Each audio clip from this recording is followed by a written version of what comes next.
नमस्कार दोस्तों। नमस्कार दोस्तों, टेक्स्ट बुक सुपर कोचिंग के ऑनलाइन प्लेटफॉर्म पे मैं विजय विक्रम सिंह आप सभी प्यारे मित्रों का बहुत बहुत स्वागत करता हूं। आप सभी भाई बहनों को गुड इवनिंग, शुभ संध्या। आप स्वस्थ रहें, प्रसन्न रहें, मुस्कुराते रहें, जीवन में सदा आगे की ओर बढ़ते रहें। मंगला जी, विनय जी, अदिति जी, रेणु जी, बिल्कुल मैं आ गया हूं बेटा, आप कहने की ज़रूरत नहीं है।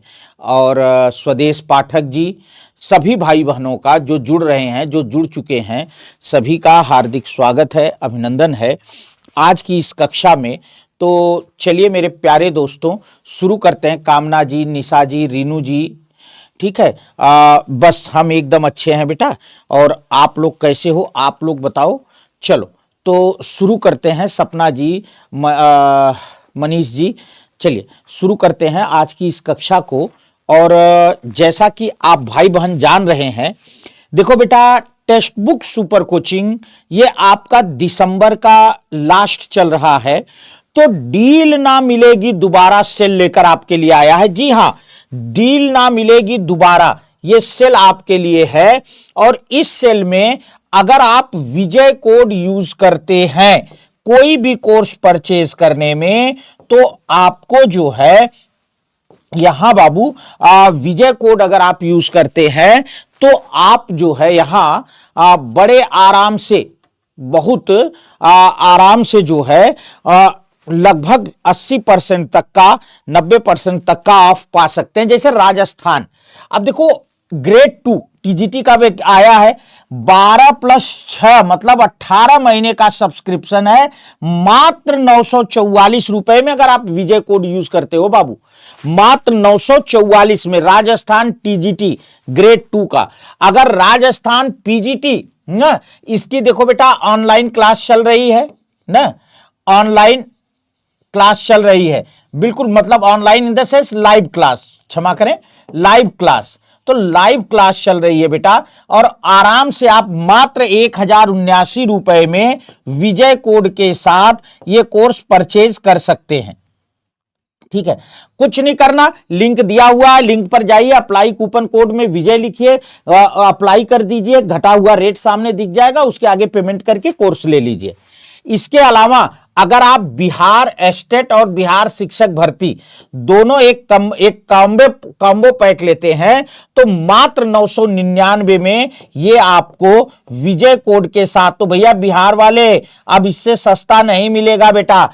एस्टेट और ये दोनों मात्र 999 में, वनली 999 में बिहार वाले, तो भैया और जो है बहुत जोर का कोर्स मिलेगा। ये जो है 3.0 में बहुत सारे बच्चे हमारे बिहार में चयनित हुए, तो बड़ा अच्छा लगता है आप साथियों का जब चयन बनता है। ठीक है, इसी तरीके से बेटा यूपी टीजीटी पीजीटी मात्र 1199 में, 12+6 मतलब 18 महीने का सब्सक्रिप्शन है। ठीक है, अब आप यहां एक खास बात और देखिए। अब आपके मन में आ रहा होगा कि गुरुजी हमें कुछ और कम करवा दो ना, तो भैया आप एक चीज ध्यान रखना, अगर आज अभी मेरी क्लास के चलने के दौरान, ये मैराथन होगा 2 घंटे का, अगर इस बीच आप एडमिशन ले लेते हैं तो मेरी तरफ से आपके लिए 200 का माइनस है, 200 ऑफ, मतलब ये कोर्स आपको मिलेगा 1000 रुपए में। अब अगर अभी आप 2 घंटे के अंदर कोर्स परचेज करते हैं तो 1000 रुपए में यह कोर्स आपको मिलेगा, मेरी तरफ से 200 रुपए का ऑफ। यह हमारा आपको जो है जो है इस 2024 का गिफ्ट है। तो तुरंत अब आपको करना क्या है, ध्यान से सुनना। यहां लिंक भी है, अगर आप चाहें तो लिंक पर चले जाएं, अप्लाई कूपन कोड में विजय डाल दें, अप्लाई करके परचेज कर लें। ठीक है, आपको करना क्या है, आपको अपने कोर्स का नाम लिखना है, अपना लिखते रहिए, जिसे लेना है नाम लिखना है, और अपना मोबाइल नंबर लिखना है।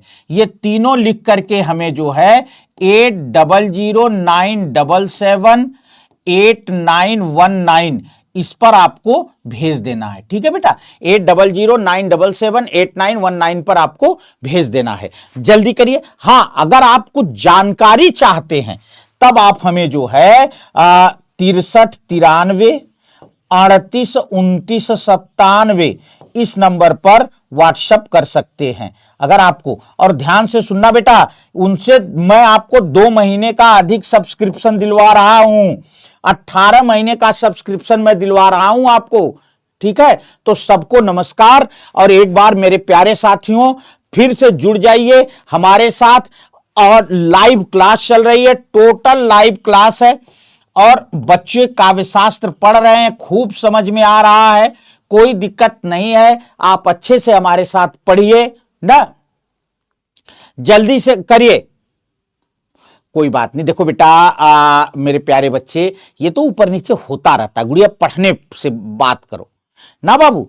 चलो तो आइए शुरू करते हैं। हाँ, बिहार, अब बिहार वाले देख लो भैया, अगर आप टीजीटी 6 to 8 लेना चाहते हैं तो केवल 664 रुपए में आपको विजय कोड के साथ ये कोर्स मिल जाएगा। आपको फटाक से परचेज कर लीजिए। अगर 1st to 5th चाहते हैं तो ये भी मात्र 664 रुपए में विजय कोड के साथ आपको मिल जाएगा बेटा।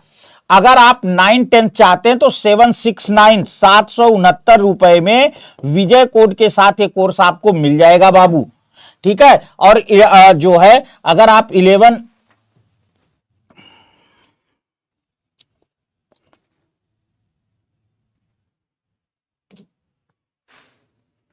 अगर आप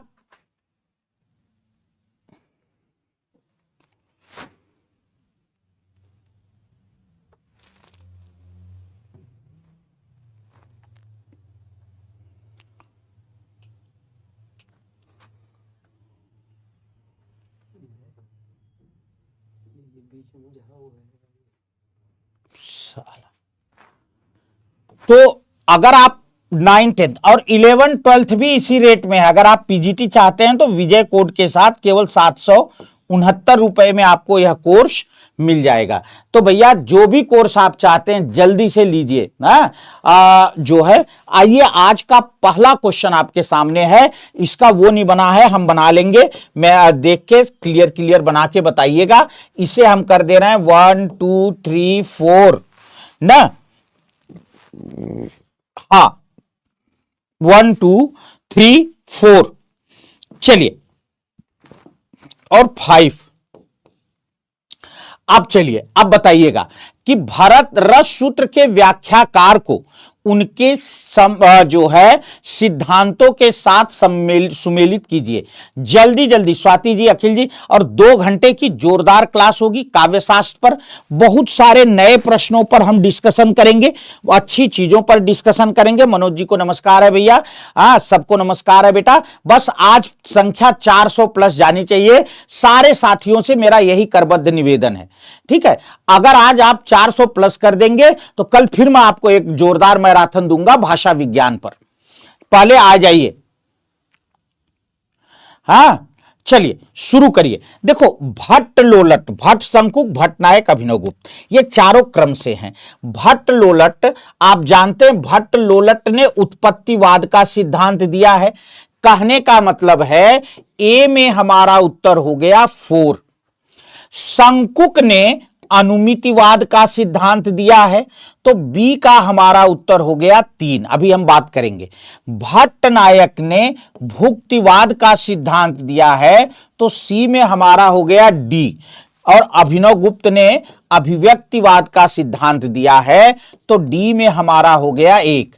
मतलब हमारा सही उत्तर बना बेटा 4 3 2 1। एकदम सब लोग सही उत्तर दे रहे हैं। हिमांशी जी एकदम, अनु जी, सब लोग हैं।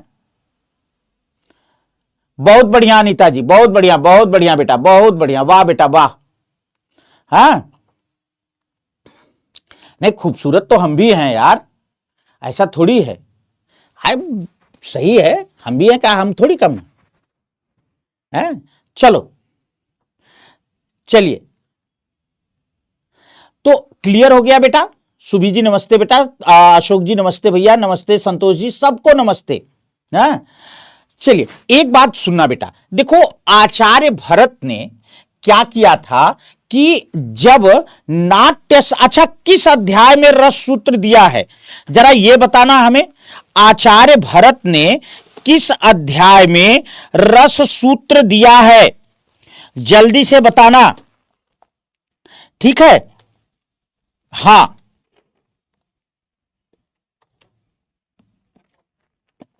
जल्दी से बताना बेटा। देखो आचार्य, अगर हम भरत की बात करें, चलो अब ये तो उत्तर आपने जान लिया, 4 3 2 1 यही हमारा सही उत्तर है, इसे हम हटा दे रहे हैं। अब हम थोड़ा सा यहां बात करते हैं आचार्य भरत। देखो आचार्य भरत जो हैं, इनके पुस्तक का नाम है नाट्य शास्त्र। क्या नाम है? नाट्य शास्त्र। और नाट्य शास्त्र जो है, सबसे पहला प्रश्न ये बनता है बेटा कि काव्य शास्त्र का प्रथम ग्रंथ है। काव्य शास्त्र का प्रथम ग्रंथ है नाट्य शास्त्र जो है, इसका सबसे पहला प्रश्न यह बनता है बेटा कि यह काव्य शास्त्र का प्रथम ग्रंथ है। ठीक है, हां,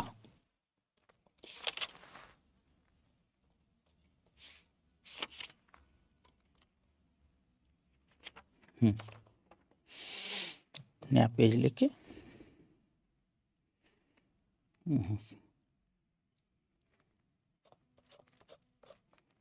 ठीक है।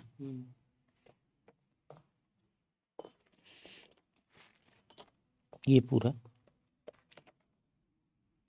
चलो बाबू 1 मिनट। हाँ, चलो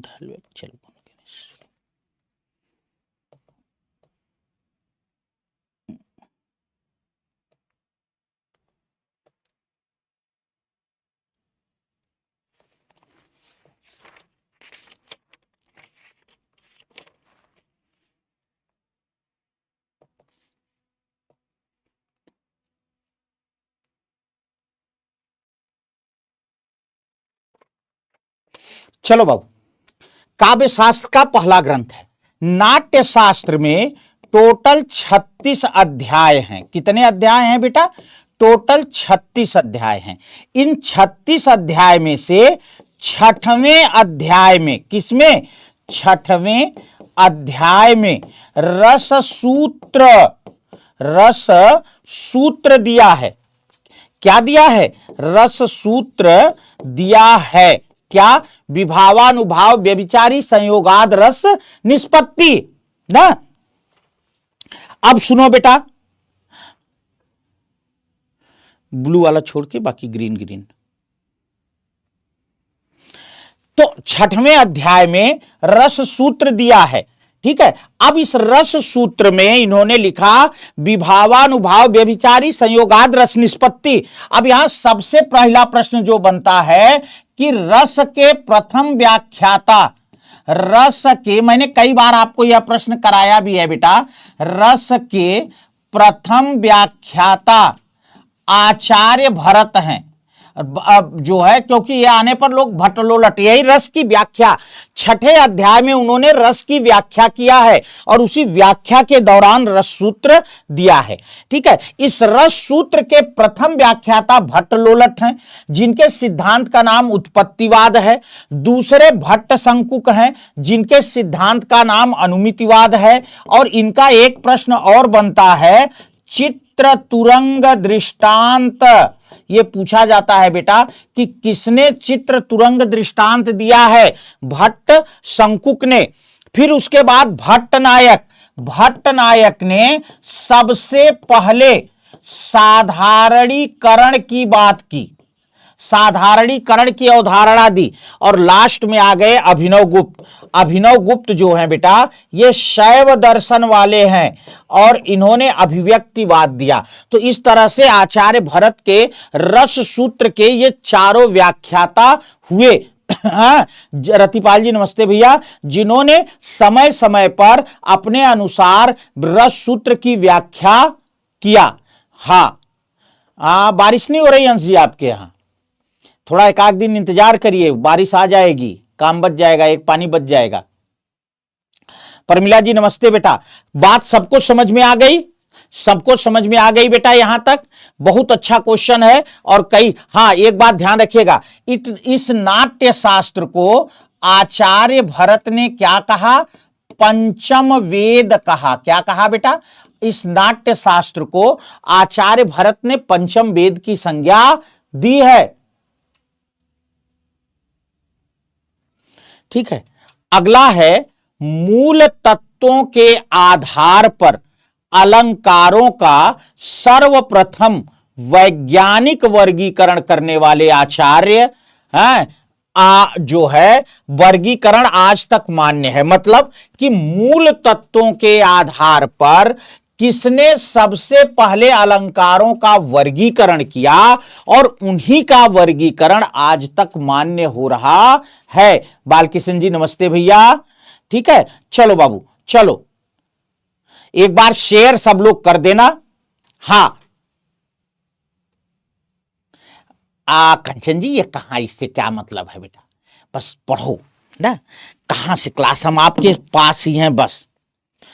चलिए, तो कह रहे हैं कि मूल तत्वों के आधार पर ना, मूल तत्वों के आधार पर सबसे पहले, मूल तत्वों के आधार पर सबसे पहले, ठीक है, हां, वैज्ञानिक वर्गीकरण किसने किया था? बताना बेटा। हां देखो, बहुत अच्छा क्वेश्चन है ना, यही तो गड़बड़ हो गई ना। हाँ अच्छा, हल्की बारिश हुई, कोई बात नहीं। नमस्ते कृष्ण जी, देखो यही गलती किया आपने। आचार्य भामह, बिल्कुल अच्छा आप बता दो, चलो इसको छोड़ दिया, आप एक बार और बताओ, एक बार और बताओ। चलो एक उत्तर छोड़ दिया हमने, और बताओ, तब तक मैं देख लेता हूं कि मेरे कितने प्यारे प्यारे भाई बहन जुड़ चुके हैं और कितने साथियों तक शेयर कर रहे हैं। ठीक है, और मेरी बात ध्यान रखना, अगर क्लास के बीच एडमिशन लोगे तो भैया मेरी तरफ से 200 रुपए का ऑफर है। जल्दी से उसी नंबर पर, जो मैंने आपको नंबर दिया है, उसी नंबर पर जल्दी से कॉल कर लो, और कॉल करके और फटाफट फटाफट जो है अपना एडमिशन सुनिश्चित करा लो बाबू। चलो आज 400 पहुंच जाना है, और मैं कुछ नहीं जानता, बस एक बात केवल मुझे पता है, 400 चलना है और कुछ नहीं बेटा। हां फिर मामला गड़बड़ हुआ, लिखो इसको, नोट करो क्वेश्चन। रुय्यक, इनका क्या नाम था? आचार्य रुय्यक। देखो अगर हम रुय्यक की बात करें बेटा, तो रुय्यक का जो पूरा नाम था वो नाम था राजानक रुय्यक। इनका पूरा नाम क्या था बेटा? पूरा नाम था राजानक रुय्यक। ठीक है, अच्छा दो तीन चीज मैं यहां आपको बता देता हूं, उनको जरूर नोट कर लेना। क्या कि सबसे पहले जो है ये नोट करना कि रुय्यक जो थे, ठीक है, आचार्य राजानक रुय्यक, रुय्यक कश्मीर के निवासी थे, ये एक तो नोट कर लेना। रुय्यक कहां के थे? कश्मीर के थे। ठीक है, एक तो ये नोट कर लेना। दूसरी चीज, समय जो है हां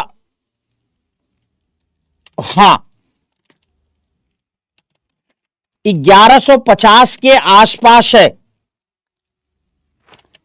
चलो फटाफट चलेंगे।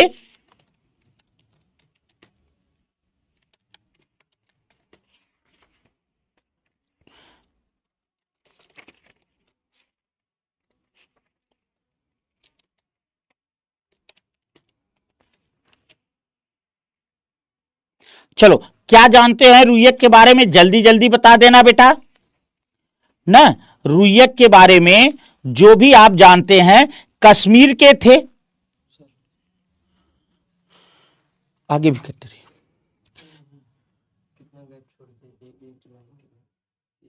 एक पेज पे एक दो मैक्सिमम। रुय्यक जो थे ये कश्मीर के थे।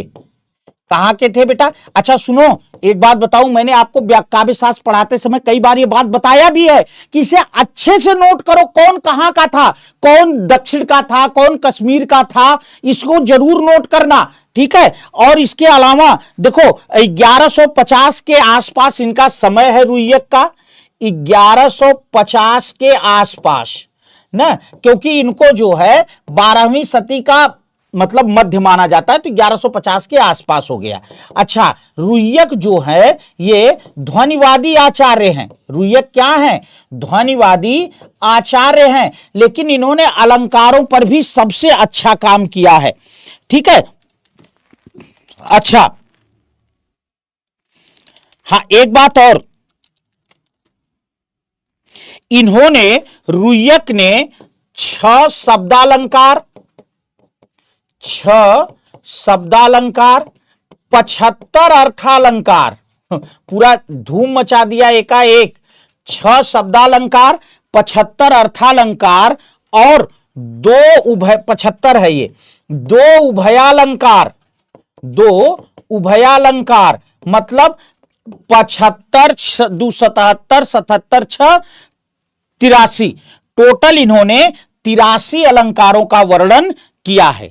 83 अलंकारों का वर्णन किया है। ठीक है, क्लियर हो गया सबको? एक बात ध्यान रखना बेटे, अगर हम आचार्य भामह की बात करें, एक एक प्रश्न नोट करो यार, एक एक क्वेश्चन नोट करते चलो ना। क्या बात है भाई, सारे हंस लिए, हमी को नहीं पता चला, हमी को नहीं पता चला, कोई बात नहीं।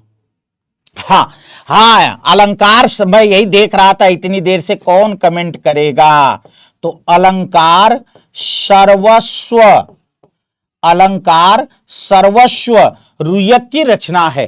टोटल 75 2 77 6 83 अलंकारों का वर्णन किया है। ठीक है, चलो। अच्छा, भामह जो हैं ये क्या है? अलंकार संप्रदाय के जनक हैं। भामह जो हैं बेटा, अलंकार संप्रदाय के, भामह जो हैं ये अलंकार संप्रदाय के जनक हैं। एक चीज, दूसरी चीज, इनकी पुस्तक का नाम है काव्यालंकार। क्या नाम है बेटा? काव्यालंकार। ठीक है, भरत को, दंडी को आप जानते ही हैं, आगे खूब चर्चा आती रहेगी, हम करते रहेंगे। चलो, अगला है, काव्य को किसने सर्वप्रथम परिभाषा दी? काव्य की किसने सर्वप्रथम परिभाषा दी? भरत, अग्निपुराणकार। देखो, वैसे मैं आपको बताऊं, एक शब्द जहां भी लिखा रहता है, मैं आपको बता दे रहा हूं, हमेशा पुराणकार ही लिखा रहता है, लेकिन अग्निपुराणकार कई बार आचार्य वेदव्यास, कई बार आचार्य वेदव्यास जी को अग्निपुराणकार के रूप में माना जाता है। पर मैं आपको बता देता हूं, यह 100% नहीं, निश्चित नहीं है, पर कहीं कहीं आपको यह अग्निपुराणकार के रूप में आचार्य वेदव्यास जी का नाम लिखा मिलेगा, पर 100% तय नहीं, इसीलिए हर जगह अग्निपुराणकार ही लिखा रहता है। आचार्य भामह दंडी। काव्य को किसने परिभाषित किया? क्या बात है, बिल्कुल एकदम जिंदाबाद। शेयर मत करो कोई बात नहीं, पर शेयर करो। जो है अग्निपुराणकार, बिल्कुल सही कहा आप लोगों ने बेटा। कि देखो, अब अच्छा, मेरी एक बात समझ में नहीं आई, आचार्य भरत ने क्यों नहीं किया भैया? मनोज जी नमस्ते भैया। आचार्य भरत को क्यों आप छोड़ दे रहे हैं? मृदु ललित पदाढ़ गूढ़ शब्द अर्थहीनम जनमुख पद बोध्यम मन्नुमन नृत्य योज्यम सभवति शुभ काव्यम नाटक प्रेक्षकाणाम। तो भैया ये कहां गए? भरत कहां गए? भाई भरत क्यों नहीं बताया आपने? भारत में कौन सी मिट्टी लगी थी? मैंने पहले बता दिया कि जो है मृदु ललित पदाढ़ गूढ़ शब्द अर्थहीनम जनमुख पद बोध्यम, जो है मनु मन नृत्योज्यम, शशि जी बहुत बढ़िया, जो है बहुरसकृत मार्गम संधि संधान युक्तम सभवति शुभ काव्यम नाटक प्रचकाराम। तो आप आखिर में आप ये बताओ कि इसमें क्या दिक्कत है? वेरी गुड खुशबू जी, वेरी गुड, जिंदाबाद, वेरी गुड, एकदम सही। देखो, आचार्य भरत ने जो काव्य की परिभाषा दी है ना, मृदु ललित पदाढ़, मैं ज्यादा नहीं लिखूंगा, मृदु ललित पदाढ़ गूढ़ शब्द अर्थहीनम जनमुख पद बोध्यम, ये जो दी है ये काव्य की परिभाषा नहीं है। इसमें बताया गया है कि नाटक में क्या क्या होता है, नाटक में क्या क्या होता है, वही इसमें बताया गया है बेटा। नाटक में क्या क्या होता है वह इसमें बताया गया है, यह परिभाषा नहीं है। हाँ, पंत जी ने कहा है। तो मैंने आपसे कहा इस तरह से आप गौर करना कि ये जो, हाँ बिहारी जी मैंने देख लिया, अग्नि पुराणकार महर्षि वेदव्यास को ही माना जाता है। ठीक है, हो सकता है कि आगे कुछ और भी अलग हो, पर इनको माना जाता है। तो इन्होंने जो है इन्होंने ही सर्वप्रथम काव्य को परिभाषित किया है। ठीक है बेटा, सर्वप्रथम इन्होंने ही काव्य को परिभाषित किया है। और याद रखना बेटा कि इन्होंने जो है बड़ी अच्छी परिभाषा दी ना, इन्होंने बड़ी अच्छी परिभाषा दी। और इन्होंने कहा था बेटा कि संक्षेपाद, मतलब हम फाइनल आपको इसका वो बता दे रहे हैं, संक्षेप में अभिष्ट अर्थ को देने वाली पदावली, हिंदी में याद रखो और संस्कृत उसका सेट कर लेना। संक्षेप में अभीष्ट अर्थ को देने वाली, संक्षेप में अभीष्ट अर्थ को देने वाली पदावली। ठीक है, पदावली, इस तरह से करके इन्होंने कहा है दोष रहित जो है वही काव्य है। तो अगर इस तरह का कोई भाव आ जाए, जैसा कि मैंने अभी आपको बताया कि जिसमें कहा जाए संक्षेपाद, तो समझ लेना। ठीक है, क्लियर है भैया? गौरव जी नमस्कार, बहुत बहुत नमस्कार। बिल्कुल मीना जी, एकदम आपने सही उत्तर दिया है बेटा। गौरव जी नमस्ते भैया। चलो शेयर कर लो यार, शुरू में तो बड़ी अच्छी संख्या लाए और फिर रुक गए आकर के यहां हैं। आज 400 पहुंचना है, मुझे और नहीं कुछ पता है। रुद्रत वक्रोक्ति को शब्दालंकार मानते हैं, इसे अर्थालंकार किसने माना? जल्दी से बताना। कारण रुद्रट जो है ये वक्रोक्ति को शब्दालंकार मानते हैं।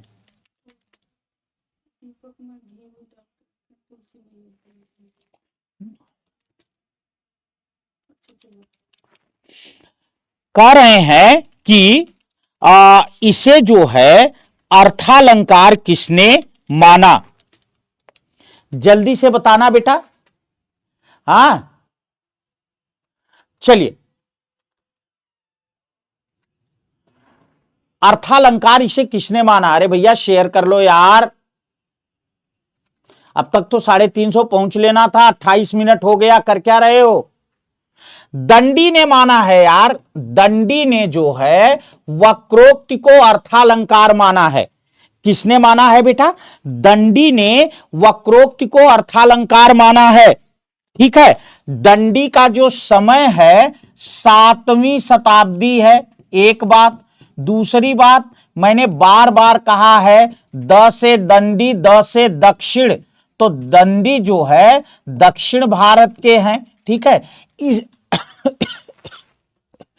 इसके अलावा द से 10 कुमार चरित, इसकी भी चर्चा हुई थी। द से दंडी, द से दक्षिण, द से 10 कुमार चरित। तो 10 कुमार चरित जो है ये दंडी की रक्षा वो है ना। देखिए, लेकिन वास्तव में दंडी की जो काव्य शास्त्र की मेन पुस्तक है वो है काव्यादर्श। क्या है बेटा? काव्यादर्श जो है। और काव्यादर्श जो है बेटा, इसमें 3 परिच्छेद हैं। काव्यादर्श में 3 परिच्छेद हैं, वह 600 श्लोक हैं। काव्यादर्श में क्या है? 3 परिच्छेद हैं और 600 श्लोक हैं। ठीक है, एक बात और ध्यान रखिएगा, क्या कि हां, दंडी जो है, एक मेन बात क्या कि ये क्वेश्चन भी अच्छा क्वेश्चन है बेटा, कि जहां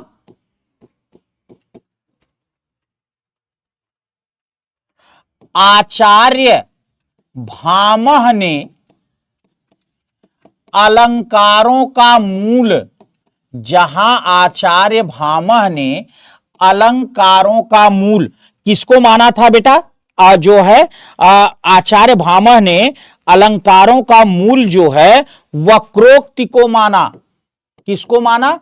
वक्रोक्ति को माना। वहीं आचार्य दंडी ने, अलंकारों का मूल किसे माना? अतिशयोक्ति को माना। यह क्वेश्चन भी बहुत अच्छा क्वेश्चन है बेटा, अतिशयोक्ति को माना। ठीक है, अलंकारों का मूल अतिशयोक्ति को माना। यह बात ध्यान रखिएगा। हां, अलंकार परिच्छेद है, कला विचिति है, ठीक है, अवंती सुंदरी कथा है, छंदो विचिति है बेटा, छंदो विचिति है, अवंती सुंदरी कथा है। बिल्कुल, जो अब आप कह रहे हो तो मैं बता ही देता हूं, छंदो विचिति है, अवंती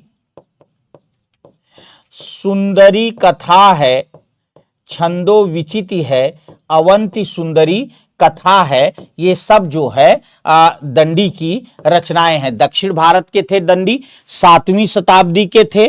ठीक है, और हां, ये पल्लव नरेश जो थे सिंह विष्णु के सभा पंडित थे। पल्लव नरेश सिंह विष्णु के सभा पंडित थे। ठीक है बेटा, तो इस तरह से ये रहा। और सबसे महत्वपूर्ण प्रश्न यही रहा बेटा कि वक्रोक्ति को जहां शब्दालंकार माना है रुद्रट ने, ठीक है, इसे जो है दंडी ने अर्थालंकार माना था।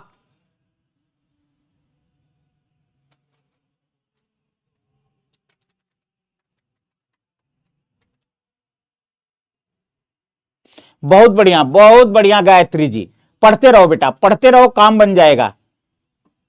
हां, याद इसीलिए तो मैं कहता हूं कि क्लास में आओगे, जब एक क्रम से ये चीजें पढ़ाई जाएंगी तब याद होगा, ऐसे नहीं याद होगा।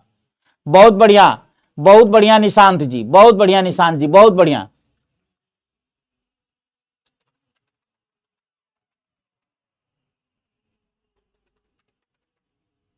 ऐसा नहीं हो सकता बेटा अजय जी, अजय जी ऐसा नहीं है। अगर ऐसा है तो आप जो है आफ्टर क्लास आप हमारे नंबर पर, ऐसा हो नहीं सकता बेटा। और अगर में भी है प्रॉब्लम कोई भी, तो आप हमको जो है 63 93 38 29 97 इस नंबर पर बेटा हमें तुरंत आप अपना मैसेज लिखकर भेजिए। क्लास के बाद मैं स्वयं आपको कॉल करूंगा और तुरंत आपकी प्रॉब्लम सॉल्व हो जाएगी। ठीक है, बहुत बढ़िया निशांत जी, बहुत बढ़िया। अगला क्वेश्चन लेते हैं बाबू। कह रहे हैं कौन सा रस सूत्र का व्याख्याता नहीं है? बहुत सरल क्वेश्चन है। शंकुक, भट्ट लोलट, वामन, अभिनव गुप्त। ना देखो, रस सूत्र का कौन सा व्याख्याता नहीं है? तो मैंने बताया कि नाट्यशास्त्र, अभी आपने पढ़ ही लिया। नाट्यशास्त्र में है टोटल 36 अध्याय। 36 में अब याद रखना, देखो 36, ये 6 उठा लेना यहां से, याद रहेगा क्या? छठे अध्याय में रस सूत्र दिया। छठे अध्याय में रस सूत्र दिया। रस सूत्र सबको याद है, विभावानुभाव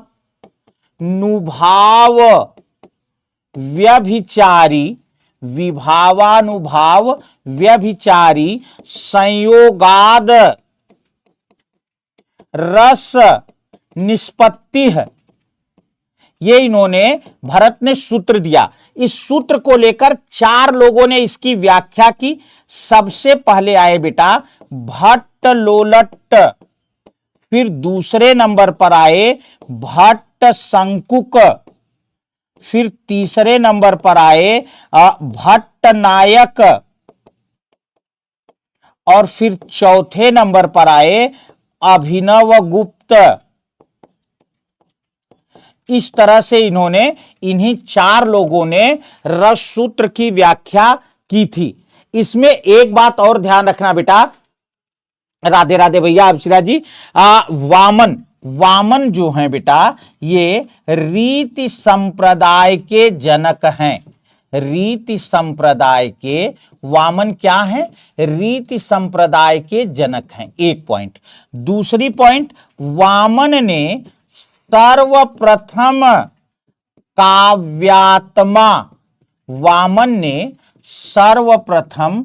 काव्यात्मा का प्रश्न उठाया और रीति को काव्य की आत्मा माना।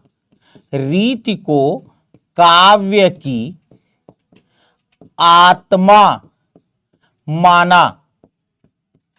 ठीक है, रीति संप्रदाय के जनक हैं। अच्छा, वामन की रचना क्या है जल्दी से मुझे बताएंगे?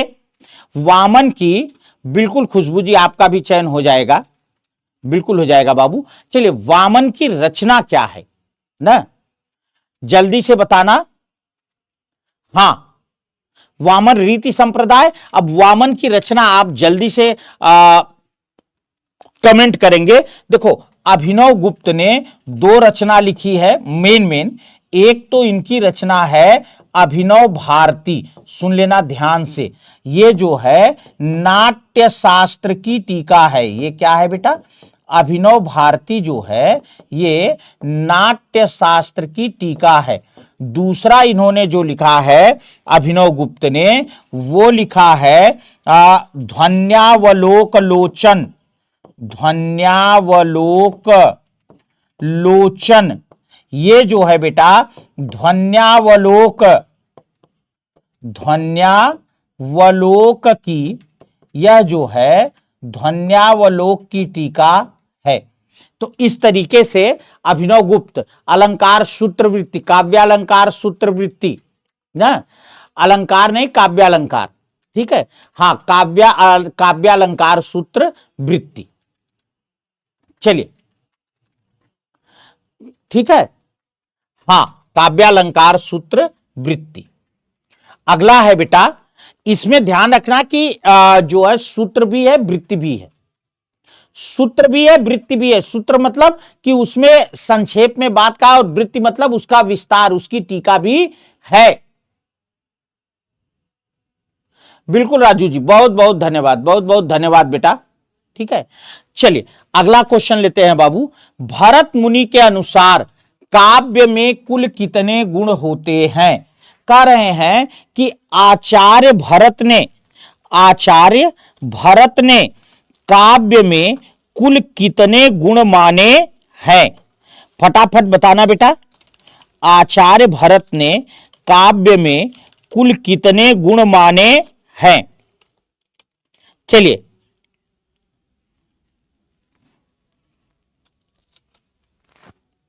जल्दी जल्दी बताना बेटा। सब लोगों का उत्तर एकदम सही है, सरल क्वेश्चन है, मैं 10 बार सॉल्व करा चुका हूं कि आचार्य भरत की अगर हम बात करेंगे तो 10 गुण और 10 गुण के समानार्थी 10 दोष माने हैं। पर ये 10 गुण हैं कौन कौन से, ये मैं आपको बता दूं तो नोट कर लेना बेटा।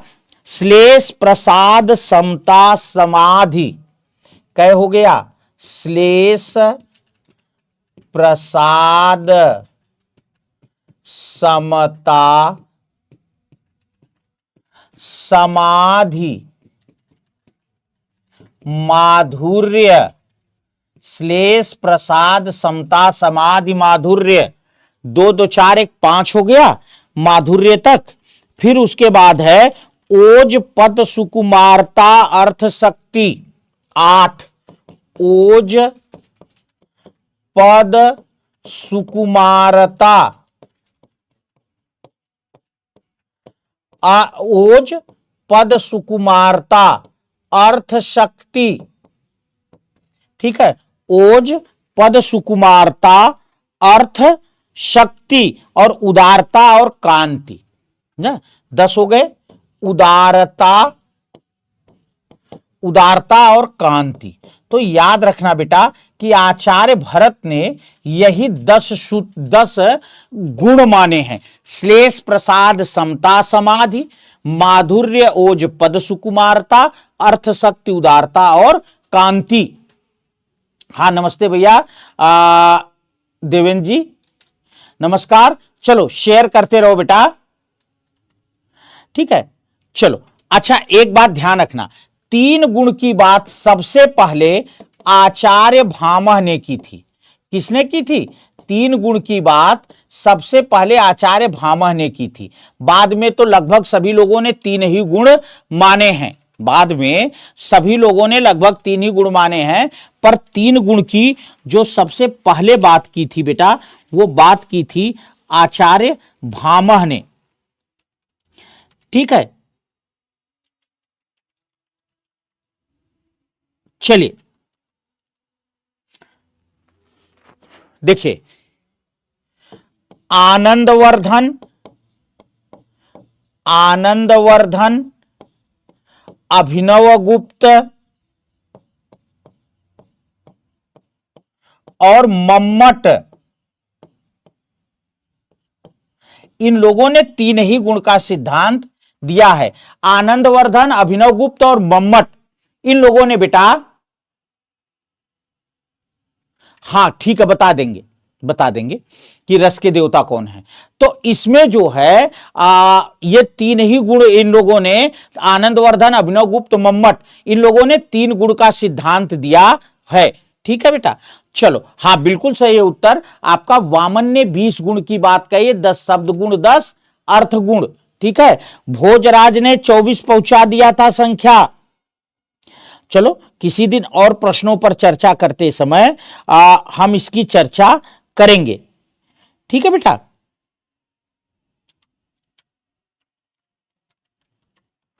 अगला है, शब्द शक्ति के विषय में निम्नलिखित कथन किसका है?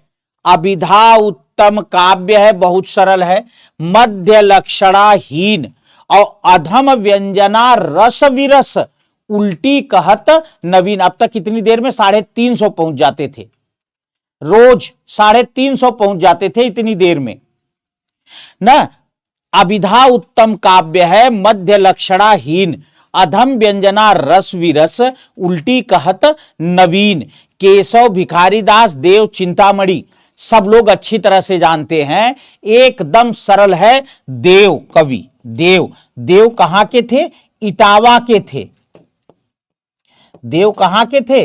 इटावा के थे। एक बात, देव ने छल नामक 34वां संचारी भाव माना। अब इसको भी मैंने आपको जुगाड़ बता दिया था, संचारी भाव माना, इसका भी मैंने आपको तरीका बता दिया था कि आचार्य भानुदत्त ने संस्कृत में छल नामक 34वां संचारी भाव माना है, उन्हीं का समर्थन देव ने हिंदी में किया है। ये क्वेश्चन दोनों आए हैं बेटा यूपी टीजीटी पीजीटी में, ठीक है। अच्छा एक बात और ध्यान रखना कि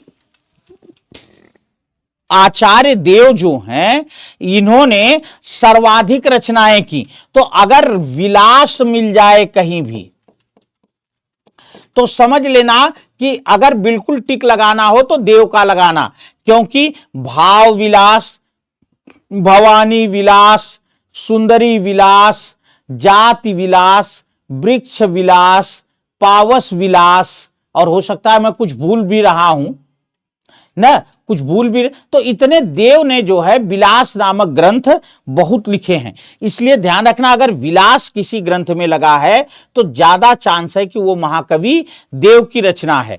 भिखारी दास जी जो थे बेटा ये थे ट्योंगा प्रतापगढ़, ट्योंगा प्रतापगढ़, ट्योंगा प्रतापगढ़ के थे भिखारी दास जी, ठीक है। और केशवदास जी आप जानते हैं, इन्हीं से रीतिकाल का प्रारंभ माना जाता है।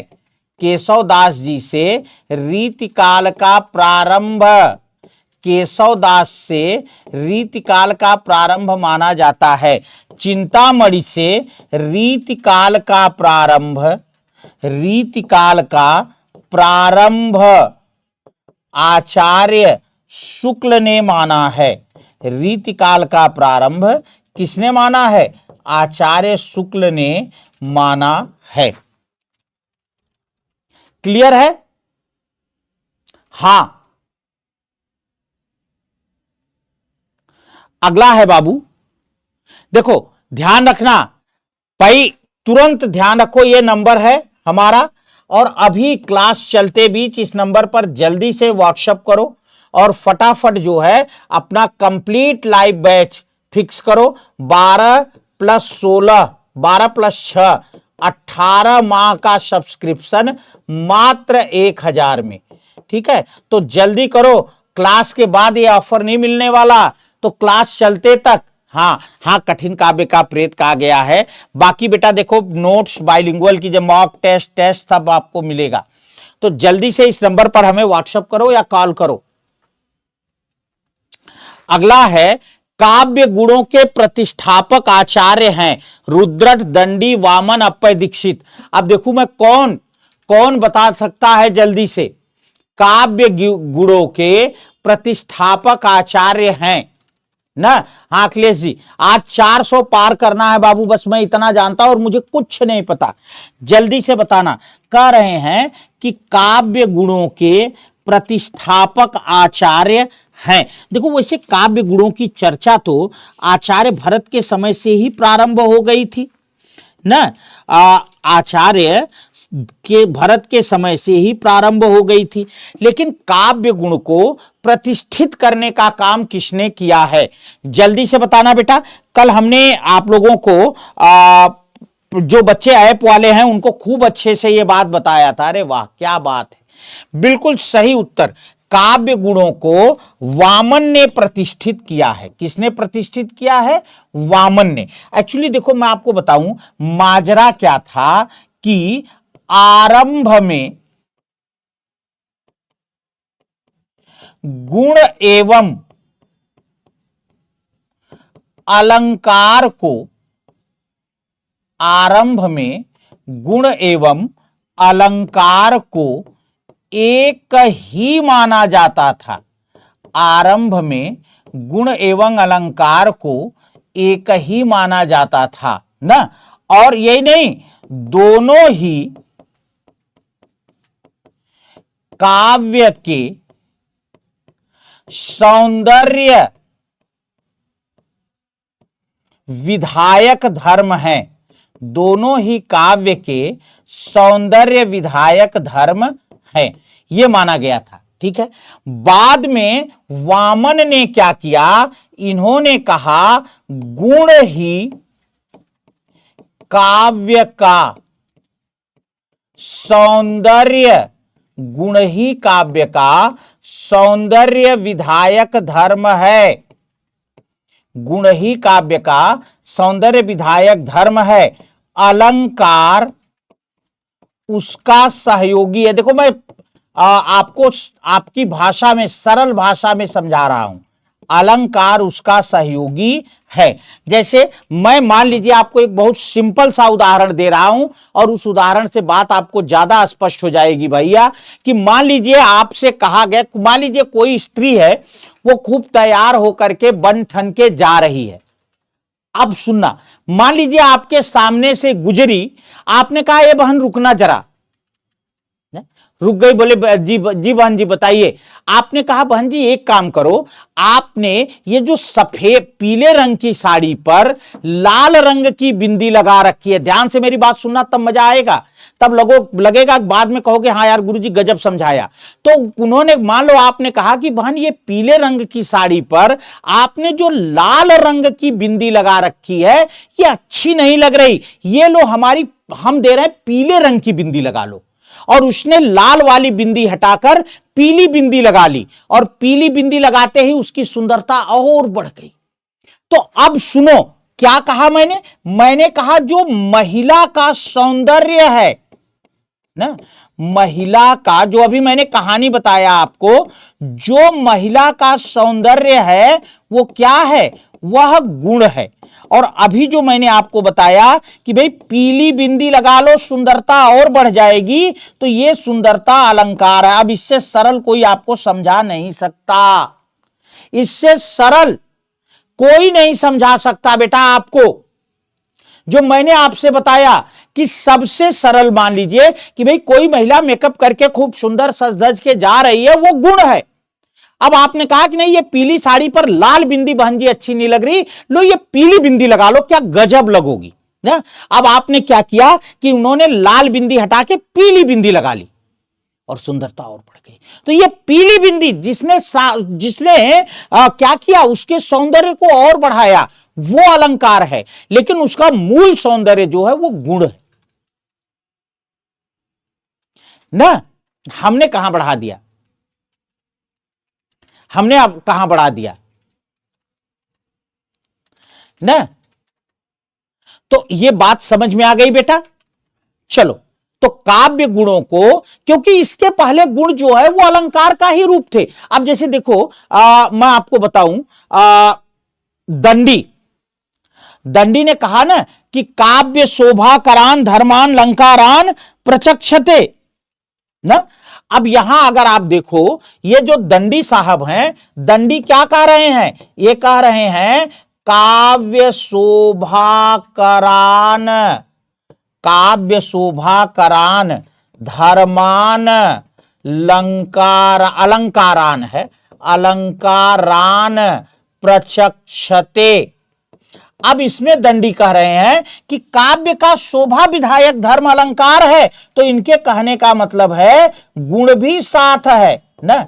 इसी तरह से भरत ने भी कहा कि अलंकार और गुण काव्य की सुंदरता बढ़ाते हैं। तो इस तरीके से वामन के पहले गुण और अलंकार एक थे, लेकिन वामन ने कहा कि गुण प्रधान है, अलंकार तो उसका हिस्सा है, गौण है जो है। इस तरह से उन्होंने जो है अलंकार को, गुण को स्थापित किया। तो सबको एक बार समझ में आ गया, बता दीजिए सबको समझ में आ गया। बेटा बुधवार से रविवार तक चलती है बाबू 5 बजे से, ठीक है बाबू। चलो नेक्स्ट क्वेश्चन है, नाटक को पंचम वेद किसने कहा, ये तो हमारा बच्चा तुरंत बताएगा, ध्यान से बताएगा। धनंजय भट्टनायक, भरत मुनि, भानुदत्त। देखो सीधी सी बात है, को उसको अच्छा कहेगा कौन। अरे भाई अगर हमने खाना बनाया तो हम ही तो कहेंगे कि भैया बहुत बढ़िया रे, वाह क्या टेस्ट है, एकदम पनीर देखो कैसा टापम टाप बनी है। आधा लोगों के मुंह में पानी आ गया होगा ना, आधा लोगों के मुंह में पानी आ गया होगा। तो बहुत से लोग ऐसे खाने वाले हैं भैया, ध्यान रखिएगा।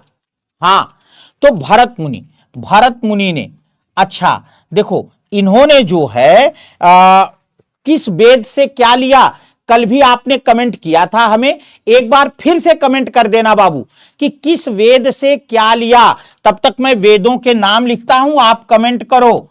ऋग्वेद, सामवेद, यजुर्वेद और अथर्ववेद। जल्दी से बताना कहां से क्या लिया। अरे तो व्रत है तो कोई बात नहीं, कल बना के खा लेना, कौन सी आफत आन पड़ी है। कहां पनीर भागा जा रहा है कि आप भागे जा रहे हो, ठीक है, कोई दिक्कत नहीं।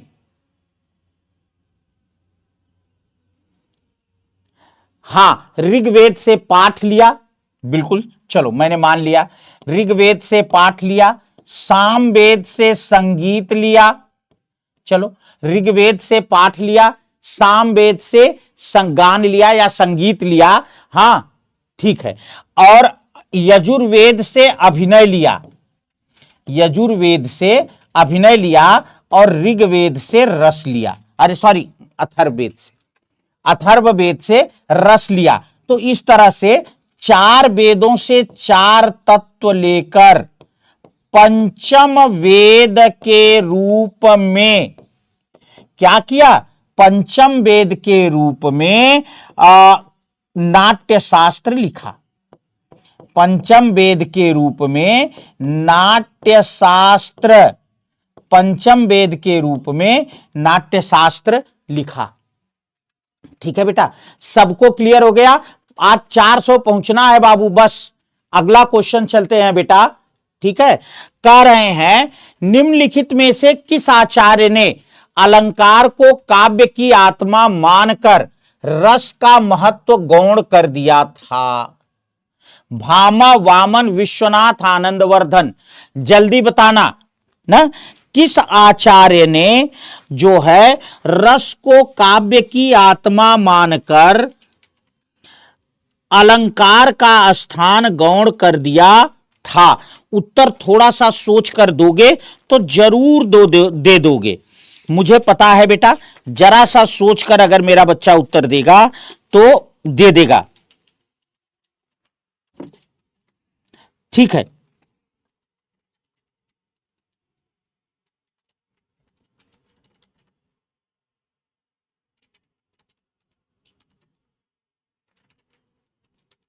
फटाफट बताना बेटा। भामा है यार, वामन ने रीति को काव्य की आत्मा माना यार। वामन ने रीति को काव्य की, अब आप कहोगे, देखो मैं मानता हूं, मैं जान रहा हूं आपने भामा का उत्तर क्यों नहीं दिया। आपने भामा का उत्तर क्यों नहीं दिया? क्योंकि वामन है बाद में और भामा है पहले।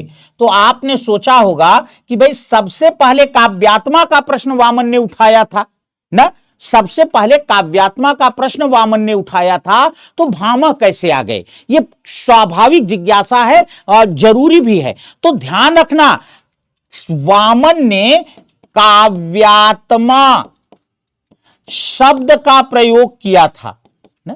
रीतिर आत्मा काव्यस्य, क्या किया था?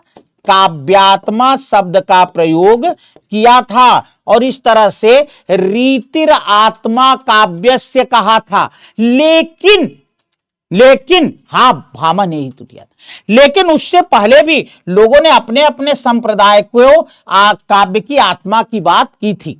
बस यह है कि काव्यात्मा शब्द का प्रयोग नहीं किया था, बस याद रखना, यह बात याद रखना। और ऐसा नहीं है कि किसी ने, जल्दी शेयर कर लो, 400 पहुंच चलो। ठीक है, भामा, देखो एक बात मैं आपको और बता दूं, अगर आप भामा की बात करेंगे, ठीक है बेटा, तो एक बात ध्यान से रखना, क्या कि भामा जो है ये कश्मीर निवासी हैं, कश्मीर के हैं भामा। 6ठी शताब्दी मतलब 500 ईस्वी, 6ठी शताब्दी इनका समय है, 500 ईस्वी में। ठीक है, इन्होंने काव्यालंकार लिखा। क्या लिखा? काव्यालंकार ग्रंथ लिखा।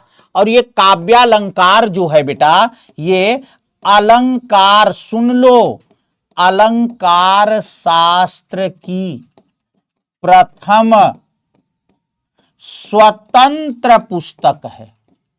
अलंकार शास्त्र की प्रथम स्वतंत्र पुस्तक है। अब यहां मैं आपको एक क्वेश्चन और बता दूं, मान लो मेरे जैसा कोई पागल सागल सा पेपर बना देगा, तो वो आपसे ये क्वेश्चन कर सकता है कि किसी काव्यांग विशेष पर, किसी काव्यांग विशेष पर एक स्वतंत्र पुस्तक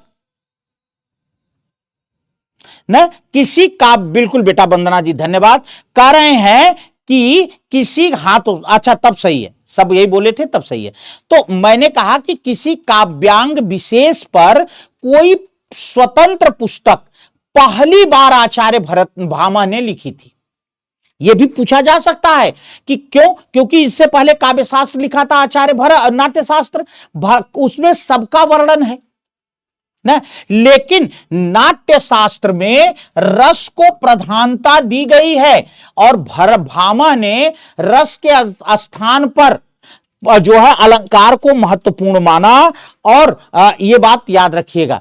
इसके अलावा देखो, हाँ, काव्यालंकार लिखा, और यह जो काव्यालंकार है बेटा, इसमें 6 परिच्छेद हैं। इसमें 6 परिच्छेद हैं और 600 श्लोक हैं। 6 परिच्छेद हैं। अरे यार,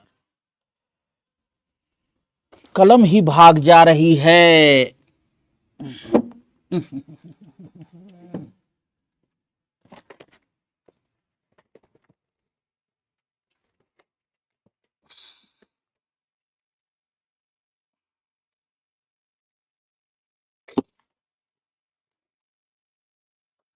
चलो, इसमें जो है 6, आज बेटा राहुल जी अभी ले लेंगे तो 1000 का है, अभी लेंगे तो 1000 का है, नहीं तो 1199 का है।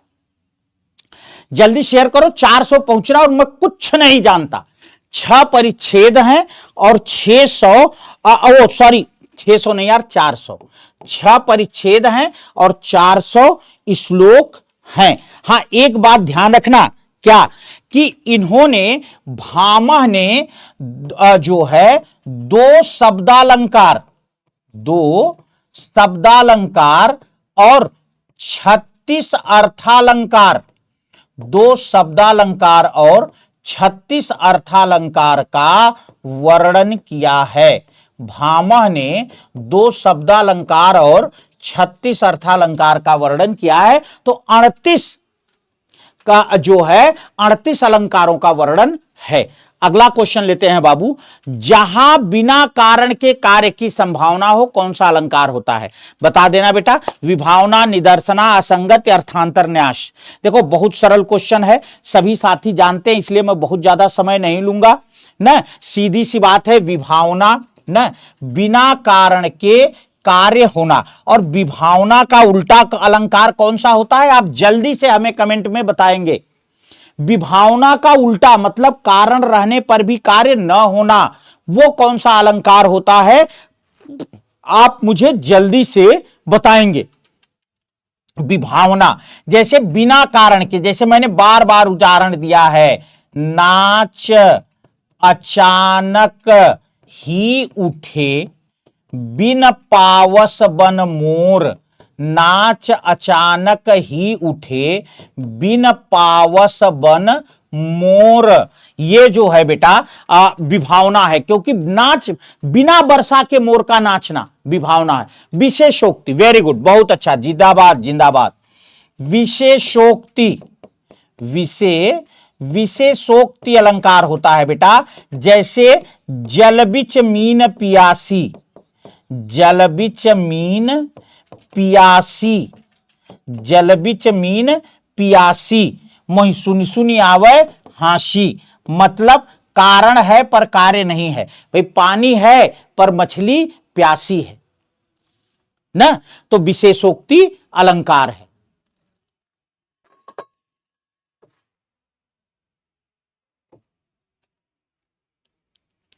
चलिए,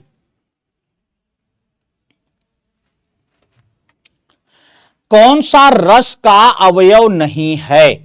रस का तत्व कौन सा नहीं है?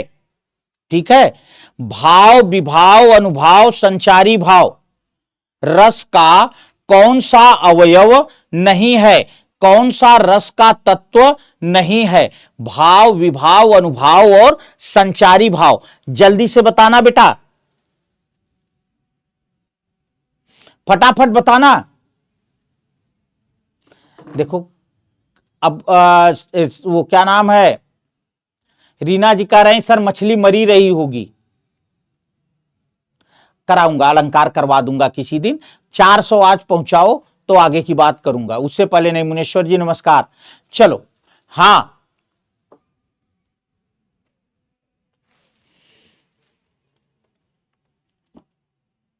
अच्छा, ओ हो, सही कहा आपने। चलो कोई बात नहीं, एकदम सही कहा आपने।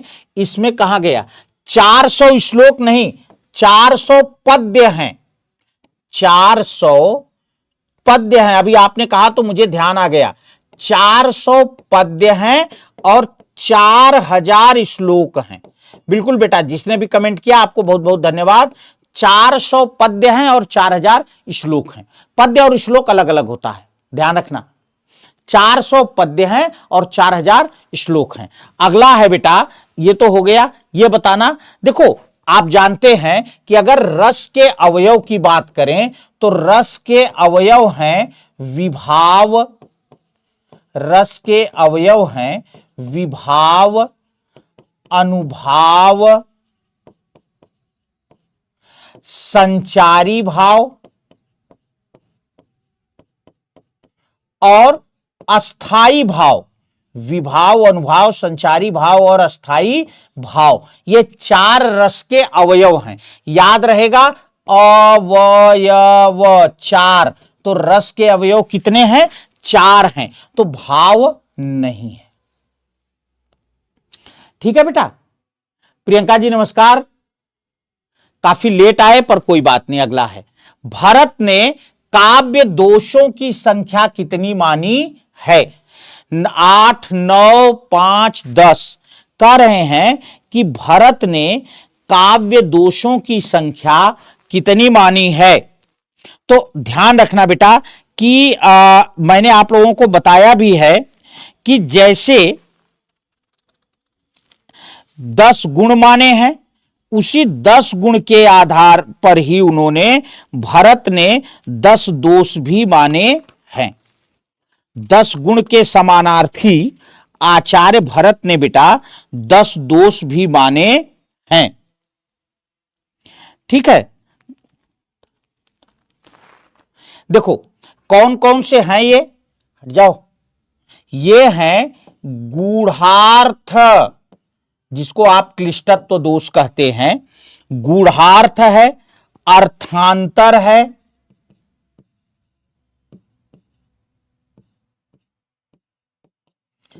गूढ़ार्थ है, अर्थांतर है, अर्थहीन है। गूढ़ार्थ, अर्थांतर, अर्थहीन, भिन्नार्थ, एकार्थ, भिन्नार्थ, एकार्थ, भिन्नार्थ, एकार्थ। ठीक है, अनिलुप्तार्थ, अनिलुप्तार्थ, न्यायोपेत, विषम विसंधि, न्यायोपेत, विषम विसंधि, न्यायोपेत, विषम विसंधि। और इसके अलावा शब्दच्युत, विषम विसंधि और इसके अलावा शब्दच्युत, ये जो है हमारे, यही 10 दोष हैं जो आचार्य भरत ने माने हैं। 10 दोष यही हैं बेटा जो आचार्य भरत ने माने हैं।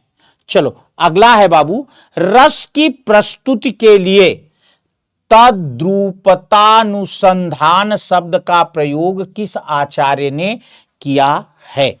कह रहे हैं, बड़ा अच्छा क्वेश्चन है बेटा, बहुत बढ़िया क्वेश्चन है। कह रहे हैं कि रस की प्रस्तुति के लिए तद्रूपतानुसंधान शब्द का प्रयोग किसने किया है?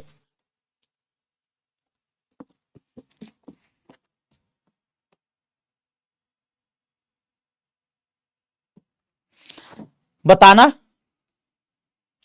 अच्छा, नहीं ठीक है, तुक्का मारा लेकिन बहुत सही आपने। आर जो भी हैं आप, डी तुक्का पर तुक्का लहा एकदम है, तुक्का बन गया तीर ना। चलो सही लगा। जो है कह रहे हैं कि तद्रूपतानुसंधान शब्द का प्रयोग भट्ट नायक ने किया है। देखो भट्ट नायक, इसका मैं कारण बता रहा हूं।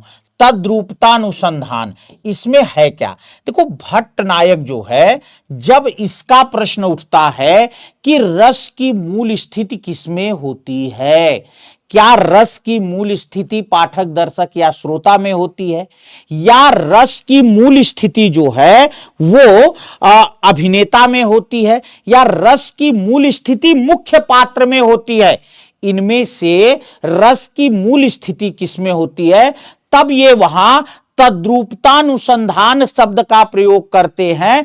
तदरूप का अनुसंधान, तदरूप का अनुसंधान, तदरूप का अनुसंधान कहने का मतलब है तद माने उस, तो इनका कहने का मतलब है कि जो मुख्य पात्र है, जो ऐतिहासिक पात्र है, वो रस जो है उसमें होता है, जो उसका अभिनय कर रहा होता है वो उस समय जो है उसका रूप अपने अंदर ग्रहण कर लेता है।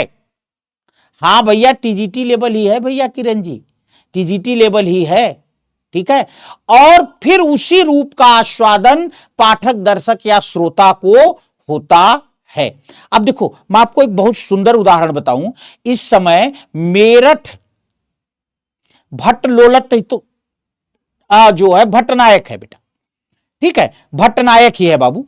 तो एक बार इस समय मेरठ जिले के वर्तमान में, ठीक है, मेरठ जिले के वर्तमान में सांसद है अरुण गोविल जी। मैंने एक बार उनके मुख से ना, हाँ, भुक्तिवाद माना है, वही तद्रूपता अनुसंधान, ये भुक्तिवाद अलग चीज है यार, भुक्तिवाद अलग चीज है। मैंने खुद उनके मुख से एक बार एक कहानी सुनी कि उन्होंने कहा कि जिस समय वो जो है अरुण गोविल जी का रोल, मतलब अरुण गोविल जी जिस समय प्रभु श्री रामचंद्र जी का रोल प्ले कर रहे थे, उस समय उन्हें आदत थी सिगरेट पीने की, और उन्होंने कहा कि खूब सिगरेट पीते थे वो, मतलब हर शॉट के बाद जो है कैंप, जहां भी कैंप लगा है उसके पीछे जाकर सिगरेट पीते थे। तो एक आदमी ने उन्हें देख लिया सिगरेट पीते हुए, और उसने कहा, अब ध्यान से सुनना, उसने कहा कि मैं अब जो है, मतलब उन्होंने कहा कि उसने अपनी भाषा में, अपनी लोकल लैंग्वेज में कहा, मैं समझ नहीं पाया पर मुझे ये भाव पकड़ में आया कि वो ये कह रहा है कि हम आपको भगवान मानते हैं और आप यहां बैठ के सिगरेट पी रहे हो। तो उन्होंने कहा कि वो दिन था और आज का दिन है, मैंने कभी सिगरेट को हाथ भी नहीं लगाया। तो देखो कहीं ना कहीं वो राम का जो रूप है वो उनके अंदर आ गया। भाई हमारे आपके देखने से ही संभव सही हुआ, पर राम तमाम उस समय अरुण गोविल जी और वो सीता जी का जिन्होंने रोल किया था दीपिका जी, वो जहां भी जाते लोग उनके पांव छूते, उनके पांव धोते। अभी दीपिका जी जो है वहां मिथिला गई थी तो लोगों ने उनके पांव पखारे कि भैया ये हमारी बेटी हैं। तो ये जो बातें हैं, हाँ कहीं भी उन्होंने बोला होगा, हाँ, पर मुझे यह है कि मुझे अपने तथ्य निकाल के आपको समझाने से मतलब है। तो वही जो है कि तद्रूपता अनुसंधान जो है कि उसके रूप का अनुसंधान करके उसको खुद में समाहित करते, और वही पाठक दर्शक श्रोता जो है लेते हैं। आवाज नहीं आ रही?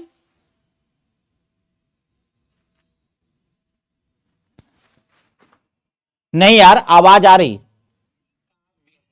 चलो अगला है असंगत युग्म का चयन कीजिए। इसमें भी बनाने कोई बात नहीं, 1 2 3 4 हम बना लेंगे।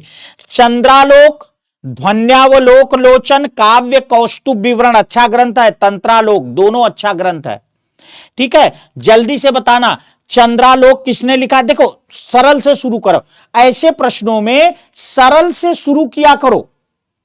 उसका कारण मैं बता रहा हूं बेटा, हाँ, कि जब आप सरल से शुरू करोगे ना तो कई बार क्या होता है कि एक से ही काम बन जाता। चलो यहां विकल्प नहीं है, पर कई बार, अब आगे से विकल्प रहेगा, पर कई बार ऐसा होता है कि एक से ही हमारा काम बन जाता है। जैसे अभी मैंने बताया कि कहां गए,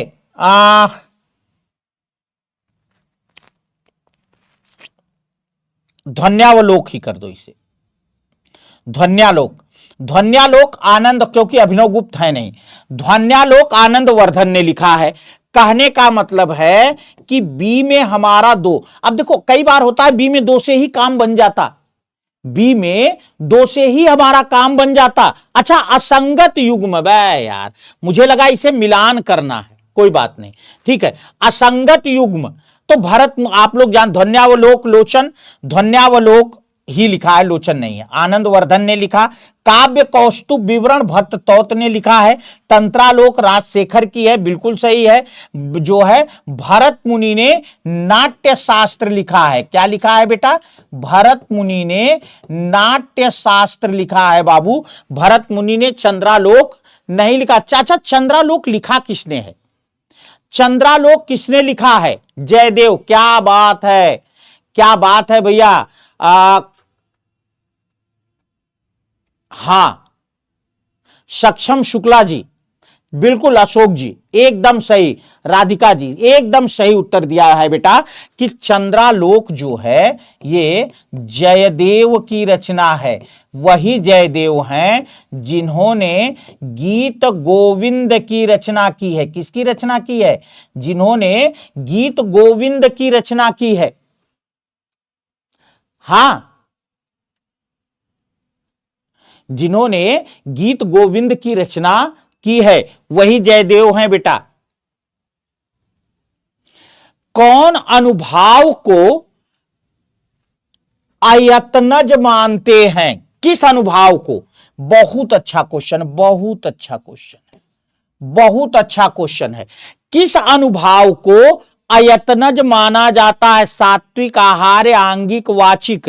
जल्दी बताना, किस अनुभाव को अयत्नज माना जाता है? चलो बताना बेटा। उमेश जी बी का उत्तर दे रहे हैं, बाकी साथियों का उत्तर ए आ रहा है, ठीक है। अयत्नज, देखो पहली बात तो ध्यान रखना, इस शब्द पर गौर करो। अधन यत्न धन ज। अ का मतलब होता है नहीं, यत्न का मतलब होता है प्रयास, ज का मतलब जन्म लेना। तो कह रहे हैं मतलब जिनका जो सप्रयास नहीं आते हमारे अंदर ना, कहने का मतलब है कि जो 12 वाला भट्टनायक ही है यार, कहता रहा, जो हमारे अंदर सप्रयास नहीं आते, जो हमारे अंदर सप्रयास नहीं आते, अर्थात खुद से आ जाते हैं, अर्थात खुद से आ जाते हैं, ठीक है बेटा। इन्हीं को कहते हैं। अब तो आपको खुद समझ में आ गया। अब यही सेम परिभाषा तो सात्विक अनुभाव की है कि भैया सात्विक अनुभाव जो है वो कौन सा है? जिनको कि हम बिना मेहनत के उत्पन्न हो जाते हैं हमारे अंदर। जैसे बहुत सरल तरीका, मैंने सात्विक अनुभाव संख्या 8 है, ठीक है, यह भी पूछा जाता है। मैंने आपको बताया था कि जैसे सबसे सुंदर उदाहरण दिया था, डर से कांपना या गुस्से से कांपना, डर से कांपना या गुस्से से कांपना, ठीक है। अब इन दोनों कंडीशन में हम जानबूझकर, नमस्कार रतन जी, ये जानबूझकर नहीं, अपने आप आते जाते नहीं है बेटा अशोक जी, जो अपने आप उत्पन्न होते हैं, ठीक है। जो आते जाते हैं वो संचारी भाव।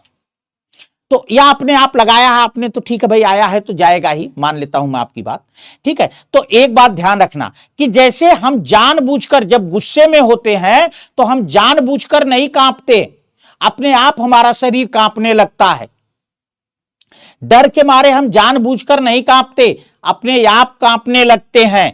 या स्वेद, पसीना आना, प्रकंप, कांपना, मूर्छा, बेहोश हो जाना, न, स्वेद, प्रकंप, मूर्छा, ये सब हमारे जो हैं जो है मुख पीला पड़ना, मुख पीला पड़ना। ठीक है, अब मान लीजिए कि आप कहीं भी छुप करके बीड़ी पी रहे हैं, किसी को मान लीजिए जो पीने वाले हैं, अब कहीं छुप कर बीड़ी पी रहे हैं और तब तक जो है घर से आ गए पापा। अब भैया जैसे आ गए पापा वैसे तो यहां बज गया बैंड बाजा। अब कोई जवाब ही नहीं है, ना हां कर सकते हैं ना कर सकते हैं, ना क्या करें कैसे करें। तो ये जो है, हाँ चलिए मैं देख लूंगा, जो है बेटा मैंने आपसे बताया है वही। ठीक है, तो जो है आप कह रहे हैं तो मैं देख लूंगा। ठीक है बाबू, चलिए, तो इसलिए मैंने आपसे बताया कि जो है हाँ इस बात को ध्यान रखिएगा। मैंने बता दिया आपको बाबू, मैं देख लूंगा है वही। ठीक है, हाँ चेहरे का रंग पीला पड़ जाना, भाई जैसे मान लीजिए आप कहीं गलत काम कर रहे हैं, किसी के साथ बैठ के खूब बढ़िया अपना मुस्किया मुस्किया के चाय पी रहे हैं और उसी समय आपका पड़ोसी आ गया दुकान पे, अरे बाप रे अब तो लगा पापा से घर जाके बताएगा, और आज शाम को उतरेगी पापा की बेल्ट ना, पापा की बेल्ट उतरेगी और लगेगा हमें। ठीक है, तो इसलिए ध्यान रखना बेटा, ये जो है ये हमारे सात्विक अनुभाव हैं, ये खुद से आ जाते। बाकी आहार मतलब जानते ही हैं, वेशभूषा, आंगिक मतलब अंग संचालन, वाचिक मतलब वाणी, ये सारे लोग आप जानते ही हैं। मैंने बता दिया हिंदी जो भी है आप बेटा, मैंने बताया यही उत्तर है बाबू। ठीक है, चलो, शांत रस का स्थायी भाव तृष्णा जन्य सुख, बहुत अच्छा क्वेश्चन है बेटा, बहुत अच्छा क्वेश्चन है। कह रहे हैं शांत रस का स्थायी भाव तृष्णा जन्य सुख किसने माना है? DSSB अभी तो कोई वो है नहीं मेरे पास बेटा इसकी ना बाबू, अभी मेरे पास जो है, अभी मेरे पास इसकी कोई न्यूज है नहीं। ठीक है बेटा, अभी इसकी मेरे पास कोई न्यूज नहीं है। ठीक है, चलिए,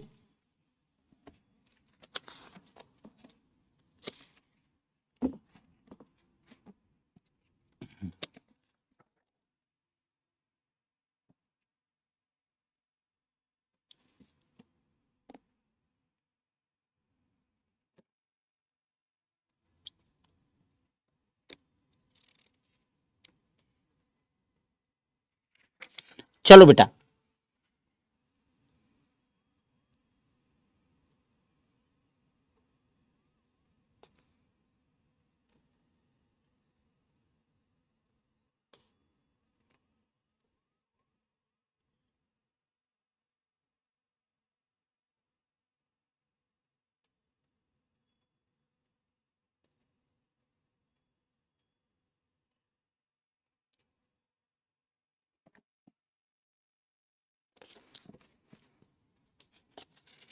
चलिए,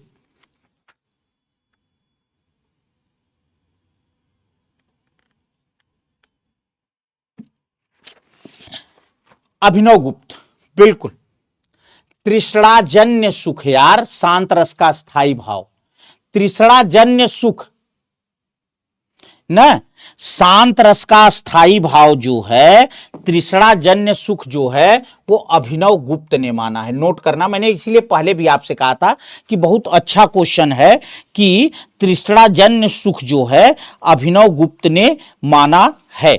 बाकी आप लोग जानते ही हैं कि अभिनव गुप्त जो हैं ये रस सूत्र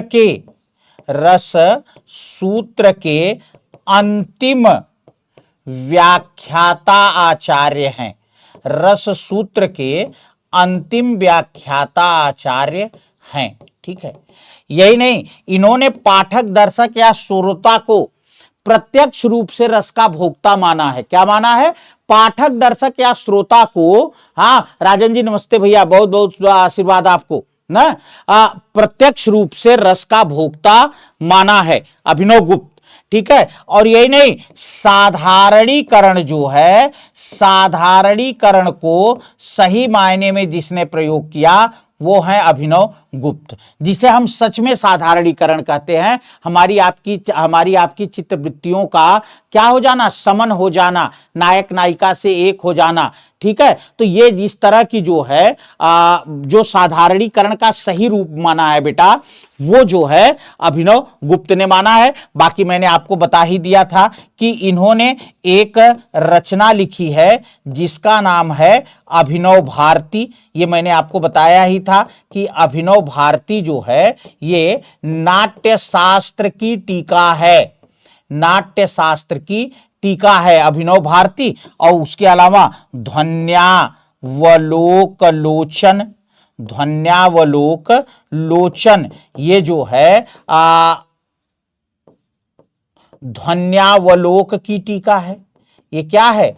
ध्वन्यावलोक की टीका है, ध्वन्यावलोक लोचन। तो इस तरह से बेटा जो है ये इन्होंने जो है अभिनव गुप्त ने इसको माना है। अगला है बाबू, कौन सा आचार्य वात्सल्य रस को स्वतंत्र रस नहीं मानते? विश्वनाथ, अभिनव गुप्त, हेमचंद्र, मम्मट। जल्दी बताना बेटा, किस आचार्य ने वात्सल्य रस को स्वतंत्र रस नहीं माना है?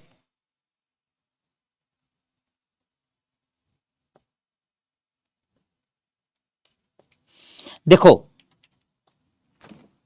बताना बेटा, शेयर कर दो यार, 400 पहुंच सकते हो यार, बताना।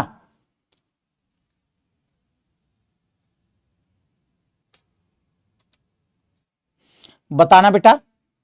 देखो मम्मट, मम्मट जो हैं इन्होंने वात्सल्य को स्वतंत्र रस नहीं माना। जो बच्चे डी का उत्तर दे रहे हैं वो सही हैं। सुनो मैं आपको बता रहा हूं, मम्मट जो हैं इनको ध्वनि प्रतिष्ठापक, ध्वनि प्रतिष्ठापक परमाचार्य, मम्मट को ध्वनि प्रतिष्ठापक परमाचार्य की उपाधि दी गई है। मम्मट को ध्वनि प्रतिष्ठापक परमाचार्य की उपाधि दी गई है। एक चीज, मम्मट ने क्या लिखा है? काव्य प्रकाश लिखा है। मम्मट ने काव्य प्रकाश लिखा है, ठीक है। और याद रखना कि अभिनव गुप्त भी हो गए बेटा, आचार्य विश्वनाथ हो गए, हेमचंद्र हो गए, और इसके अलावा एक है भानुदत्त, भानुदत्त। इन सभी लोगों ने बेटा जो है क्या है? वात्सल्य, वात्सल्य को रस माना है। इन सभी लोगों ने वात्सल्य को क्या माना है? रस माना है। पर मम्मट ने वात्सल्य को रस नहीं माना, ठीक है, नोट कर लेना। अगला है बाबू, रस मैत्री संबंधी समूहों में कौन गलत है? देखो एक बात ध्यान रखना, एक शब्द आया रस मैत्री। रस मैत्री क्या है? तो वे रस जो दूसरे, वे रस जो दूसरे रसों के, दूसरे रसों की उत्पत्ति में, मतलब जो भी आप मान लें, सहायक होते हैं, दूसरे रसों की उत्पत्ति में सहायक होते हैं, उन्हें रस मैत्री कहा जाता है। उन्हें क्या कहा जाता है बेटा? उन्हें रस मैत्री कहा जाता है, जो दूसरे रसों की उत्पत्ति में सहायक होते हैं, ठीक है। हां, उनको जो है रस मैत्री कहा जाता है। वीर अद्भुत रौद्र, वीर अद्भुत रौद्र, देखो एक रस मैत्री ये सही है, ठीक है। एक और ये वाला सही है। दूसरा है विभत्स और भयानक, ये भी सही है। श्रृंगार, हास्य और अद्भुत, श्रृंगार, हास्य और अद्भुत, ये भी सही है। तो वीर और हास्य रस एक साथ नहीं आते हैं ना, वीर और हास्य। अच्छा देखो, वैसे भी आप उत्तर दे देते ना, हां, श्रृंगार में अद्भुत, देखो आप ऐसे भी उत्तर दे सकते थे बेटा कि भी देखो वीर में हास्य का मतलब ही नहीं है, ये कभी भी एक साथ हो ही नहीं सकते, सामान्य तौर पर भी अपोजिट है बिल्कुल। ये जो है हां बस पहुंचने वाले हो, शेयर करते रहो। तो एक दूसरे के विरोधी हैं, एक दूसरे के साथ नहीं हो सकते हैं।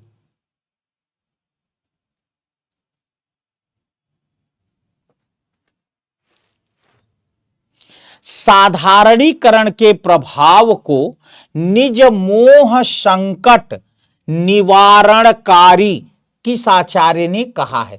देखो यहां बात साधारणीकरण की नहीं हो रही है। हां असंगत पूछा था बेटा, बिल्कुल दुर्गेश जी, असंगत पूछा था बेटा, ठीक है। अच्छा ये बताया था तब तो अच्छा है बेटा, सही बताया था ना। क्यों? अब सामने वाला तलवार लेके आ रहा है, उसे गुदगुदी करने लगो, हंसेगा नहीं। चलने दो जब तक। चलो 350 डाक गए, बहुत अच्छा बेटा, थोड़ा सा मेहनत करोगे 400 पहुंच जाओगे बेटा, 400 पहुंच जाओगे। चलो देखो यहां साधारणीकरण की बात नहीं हो रही है, साधारणीकरण के प्रभाव की बात हो रही है कि साधारणीकरण के प्रभाव को निज मोह संकट निवारणकारी किस आचार्य ने कहा है? चलो ये तो सीधा सीधा स्टेटमेंट है, बता दो यार ना। साधारणीकरण के प्रभाव को निज मोह संकट निवारणकारी किस आचार्य ने कहा है? हा भट्ट नायक ने कहा था, नोट कर लेना, भट्ट नायक। निज मोह संकट निवारणकारी,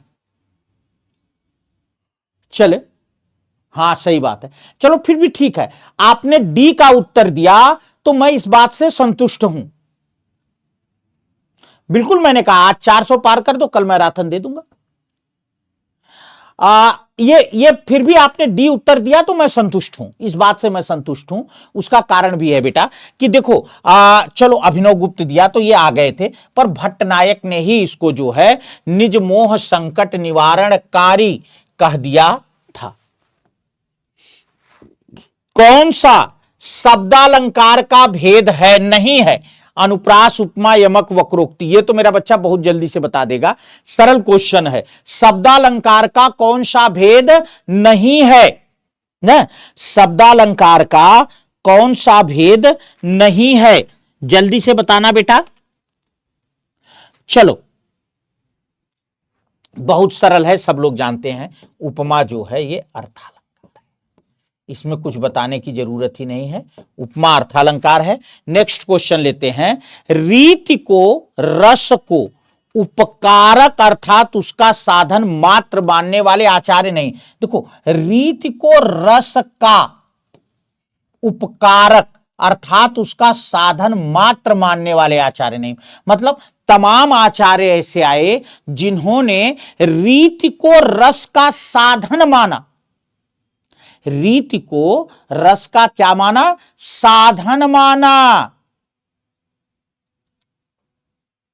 देखो बेटा अमरपाल जी, पास आप होते हैं, पढ़ना अपने होता है। एक बात मेरी हमेशा ध्यान रखना बेटा, अपने मरने पर ही स्वर्ग के दर्शन होते हैं। ये बात हमेशा मेरी दिमाग में हमेशा मेरी यह बात दिमाग में बैठाए रखना, ठीक है। ये उत्तर है बेटा राजशेखर, बिल्कुल सही कहा आपने।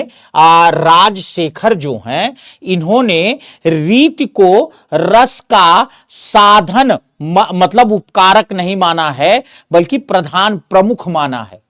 बाकी ज्यादातर विद्वानों ने रीति को रस का केवल एक साधन माना है, केवल एक उसका उपकारक मात्र माना है।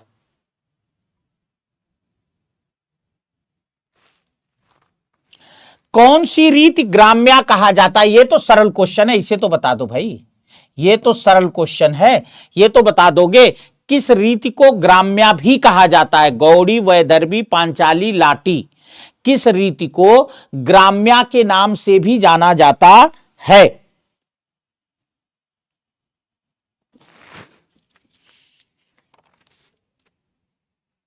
चलो जल्दी बताना। हां, पांचाली। पांचाली, पांचाली जो है इसे ग्राम्या के नाम से भी जाना जाता। पांचाली जो है इसे ग्राम्या के नाम से भी जाना जाता। ठीक है बेटा, चलिए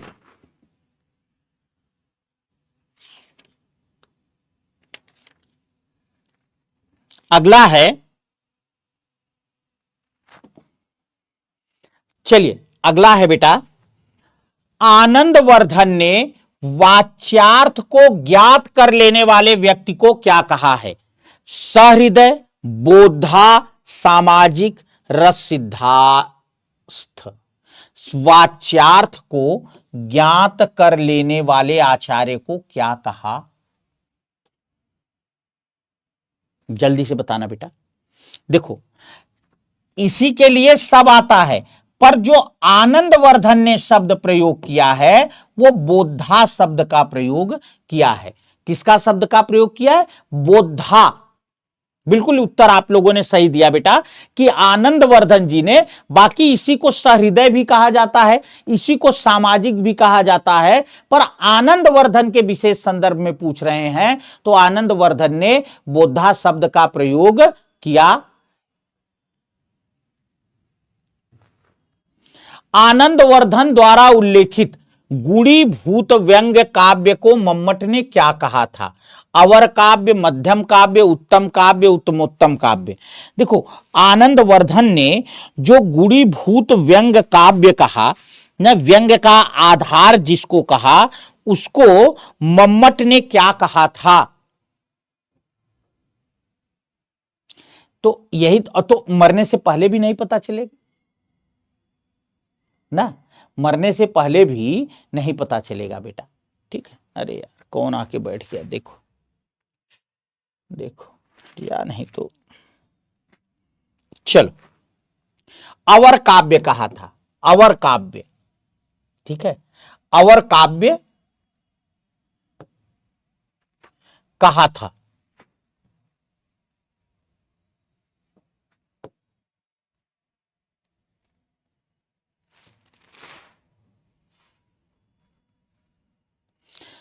कौन सा तत्व रस ध्वनि में शामिल नहीं है? देखो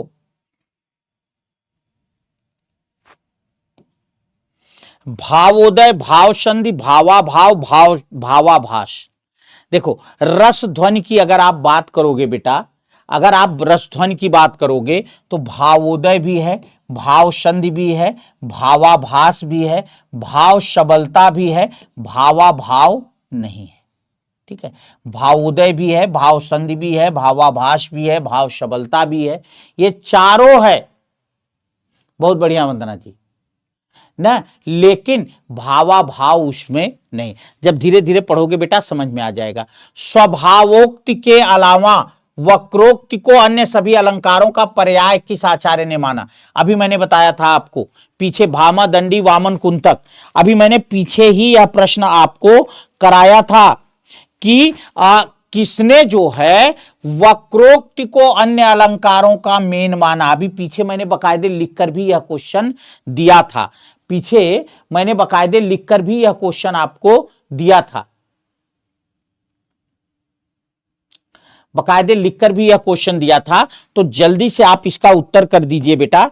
और मैंने आपसे कहा भी था कि दंडी ना, दंडी को मैंने बताया था ना, दंडी को मैंने बताया था पीछे यार। देखो पीछे मैंने जो है यह प्रश्न आपको कराया है, अब याद नहीं आ रहा किस जगह पर था यह प्रश्न, पर मैंने आपको पीछे यह प्रश्न कराया था।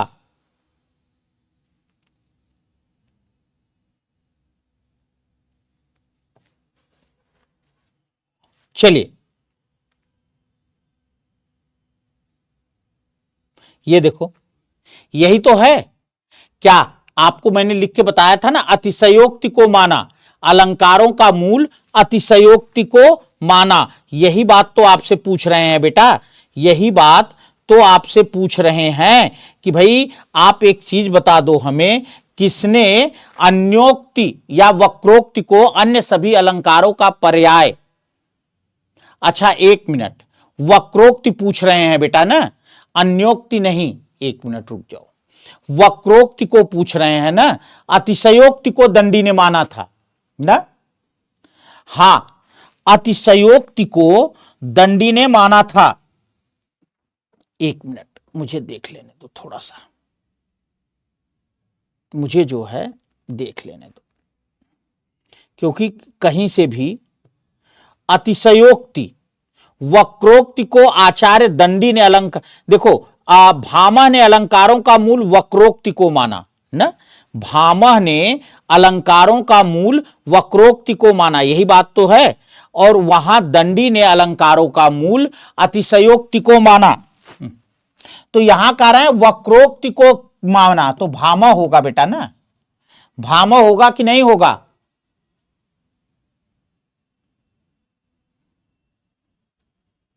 ठीक है, यहां भामह होगा ना। अभी पीछे मैंने बताया था कि वक्रोक्ति को अलंकारों का पर्याय भामह ने माना था और अतिशयोक्ति को अलंकारों का पर्याय अतिशयोक्ति को दंडी ने अलंकारों का पर्याय माना था ना।